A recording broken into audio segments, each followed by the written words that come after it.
Saudara-saudari terkasih di dalam Tuhan Yesus Kristus, semoga kita semua dalam keadaan sehat bersama keluarga. Saat ini marilah kita mendengarkan bacaan kitab suci dan renungan harian Senin 19 Juli tahun 2021. Bacaan pertama. Bacaan dari kitab Keluaran. Waktu diberitahukan kepada Raja Mesir bahwa bangsa Israel telah lari, maka berubahlah hati Firaun dan pegawai-pegawainya terhadap bangsa Israel itu. Mereka berkata, "Apakah yang telah kita perbuat ini? Mengapa telah kita biarkan orang Israel pergi dari perbudakan kita?" Kemudian Firaun memasang keretanya dan membawa serta rakyatnya. Ia membawa 600 kereta yang terpilih, ya segala kereta Mesir, masing-masing lengkap dengan perwiranya. Demikianlah Tuhan mengeraskan hati Firaun Raja Mesir itu, sehingga ia mengejar orang Israel. Tetapi orang Israel berjalan terus dipimpin oleh tangan yang perkasa. Adapun orang Mesir, dengan segala kuda dan kereta Firaun, dengan orang-orang berkuda dan pasukannya mengejar mereka, dan mencapai mereka pada waktu mereka berkemah di tepi laut, dekat Pihahirot, di depan Baal Sefon. Ketika Firaun telah dekat, orang Israel menoleh, maka tampaklah orang Mesir bergerak menyusul mereka. Lalu sangat ketakutanlah orang Israel, mereka berseru-seru kepada Tuhan, dan mereka berkata kepada Musa, "Apakah di Mesir tidak ada kuburan, maka engkau membawa kami untuk mati di padang gurun ini? Maksudmu apa membawa kami keluar dari Mesir? Bukankah telah kami katakan di Mesir, janganlah mengganggu kami, dan biarlah kami bekerja pada orang Mesir. Sebab lebih baik bagi kami bekerja bagi orang Mesir, daripada mati di padang gurun." Tetapi Musa berkata kepada bangsa itu, "Janganlah takut, tetaplah berdiri, dan perhatikanlah keselamatan dari Tuhan, yang hari ini juga akan diberikannya kepada kalian. Sebab orang Mesir yang kalian lihat hari ini, takkan kalian lihat lagi untuk selama-lamanya. Tuhan akan berperang untuk kalian, dan kalian tinggal diam saja." Lalu Tuhan bersabda kepada Musa, "Mengapa engkau berseru-seru demikian kepadaku? Katakanlah kepada orang Israel supaya mereka berangkat. Dan engkau, angkatlah tongkatmu, ulurkanlah tanganmu ke atas laut, dan belahlah airnya, sehingga orang Israel dapat masuk ke tengah-tengah laut dan berjalan di tanah yang kering. Tetapi sementara itu aku akan menegarkan hati orang Mesir, sehingga mereka menyusul orang Israel.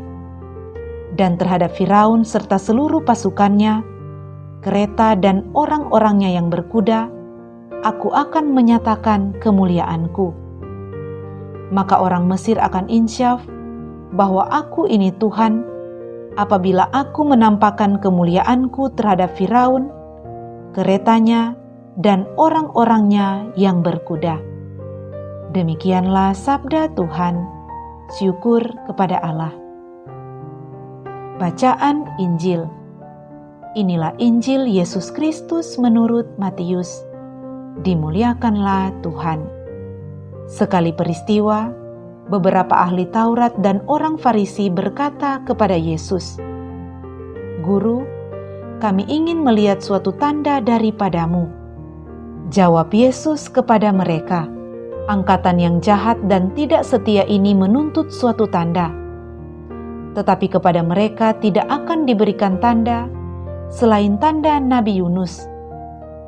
Sebab seperti Yunus tinggal di dalam perut ikan 3 hari 3 malam, demikian pula Anak Manusia akan tinggal di dalam rahim bumi 3 hari 3 malam.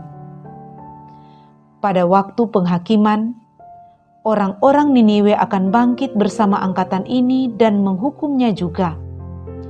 Sebab orang-orang Niniwe bertobat setelah mendengar pemberitaan Yunus.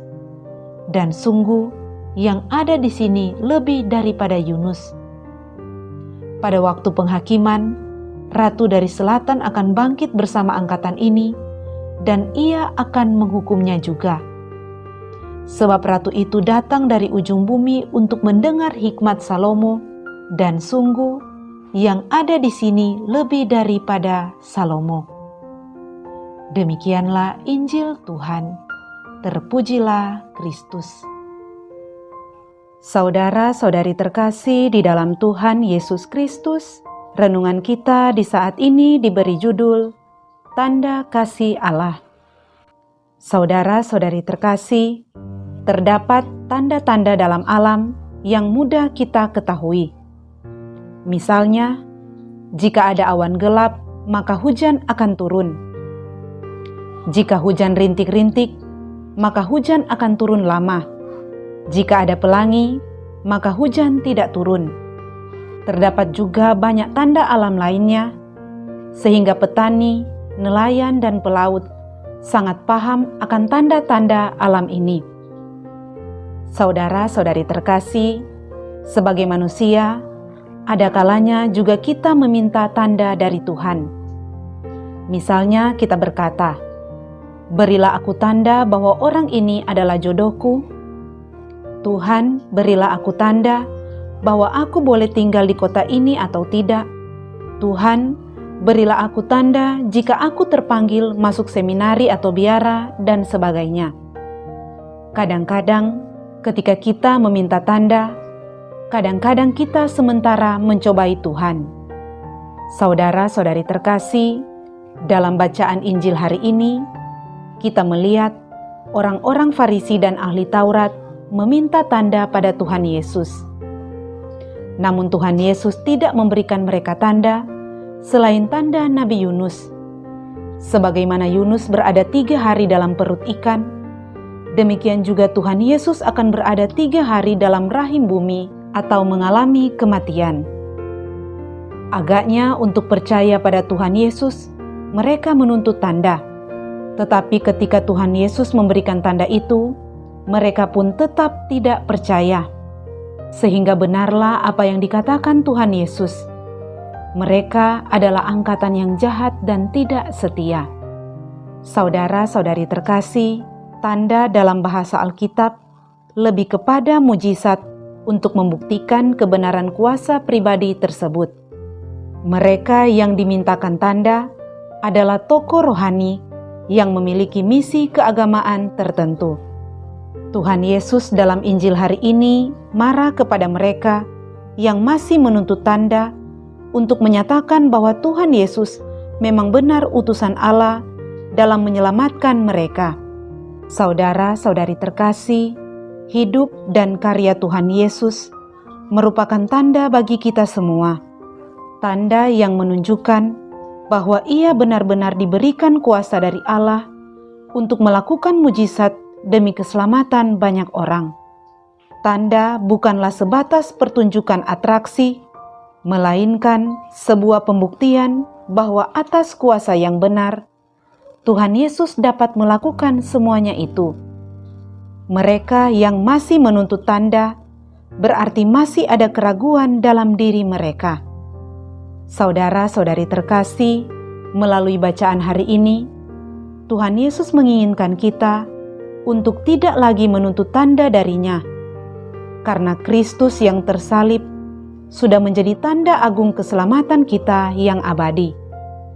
Hidup kita adalah tanda kasih Allah bagi dunia, maka berpuaslah dan bermegahlah di dalam Dia. Semoga demikian. Amin.